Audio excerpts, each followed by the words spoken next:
I call Paul Foster-Bell. Thank you, Mr Chair, for the opportunity to take a further call on this. There's been quite a lot of wide-ranging debate since I made my last contribution, but I actually intend to pick up where I finished off. The question, sir, of 26 weeks, because actually I think in this House we're not debating over whether paid parental leave is a good thing. We're not debating over the benefits. We're debating over the duration when it comes to this particular part of the bill. So 26 weeks. The member who's sponsoring this bill, Sue Moroney, she told us when she made her introductory comments to this part of the Committee of the Whole debate, she told us that these were not arbitrary figures, they were not random figures, that wasn't her 26 weeks that she came up with, this was the World Health Organisation's mandated, recommended, researched figures. Well, isn't it a bit suspicious, Mr Chair, that 26 weeks is also half a year? It seems like a very rounded off amount of time to come to.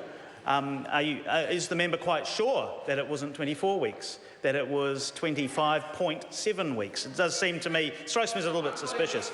But also the World Health Organization. The World Health Organization are not the only people with an opinion on this matter, Mr Chair. And look, I back the United Nations system, but we do have to acknowledge that the World Health Organization is an inherently political organisation. It is a committee of the UN with representatives elected from a range of countries who get themselves onto the various committees. So I think the member needs to look closely at that source for her suggestion of 26 weeks. It is not the be-all and end-all. And as I've said, there are other organisations in this country, including the Child Poverty Action Group, which made a very cogent and coherent, and I think persuasive submission that as good as parental leave is, there are other priorities which any government has to consider. And it's a little bit rich, actually, from Mrs Martin, I have to say. It's a little bit rich to be lectured from across the aisles by Mrs Martin, because Mrs Martin doesn't have to consider the other priorities that governments do have to consider. And this is the very reason that a financial veto exists, Ms Martin. You make some interesting allegations, but of course the previous Labor government exercised their financial veto 31 times during their... actually 31 times. So I think we on this side of the House should not be lectured, but we're not even to that stage yet.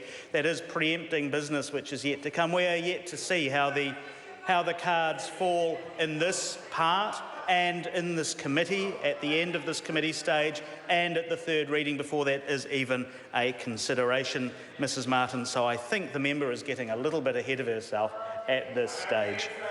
But look, there was so much, actually. I'm going to agree with some of the things that the member Catherine Delahunty said about this part of the bill, the 26 weeks not being one of them, but many of the benefits of paid parental leave. So I actually do want to commend Sue Moroney. There will be some people who say that this is a highly political bill, that she is playing politics with quite an emotive issue, that it will accuse her of cynicism. But I actually want to commend her for what I think is a well-intentioned attempt to raise this issue twice in 2 years. So well done, Ms Moroney, on the luck of having it drawn, I suppose. But I do agree with some of the things that Catherine Delahunty was saying. Bonding between a parent and child that happens in the first few weeks, months, even years of life is very important. I think it is a little bit arbitrary, though, that we've settled on the 26 weeks in spite of inconclusive evidence from the breastfeeding experts, particularly in the New Zealand context, as to the ideal time to be given for leave to encourage breastfeeding. And a point that I think has been made earlier, but I want to emphasise, is that I think if we suggest and allow this meme to get out there that the only way a mother can either exclusively breastfeed or in fact breastfeed in part or breastfeed in any way her child as if she is completely on leave from the workforce, is sending the wrong message to employers. Employers in this country should be aware that they do have a responsibility to make facilities available for mothers so that they are able to appropriately breastfeed their children. I also back up the comments made by my colleague Mark Mitchell, who I think very sensibly pointed out the role of fathers, the important role of fathers here. So it's not entirely about the role of mothers. No, I think we have to think of both parents in the arrangement. And actually 26 weeks, in my view, is not the right balance. And it's wonderful to see Mr Farfoy is going to make a contribution on the debate. David Seymour. Mr Chair,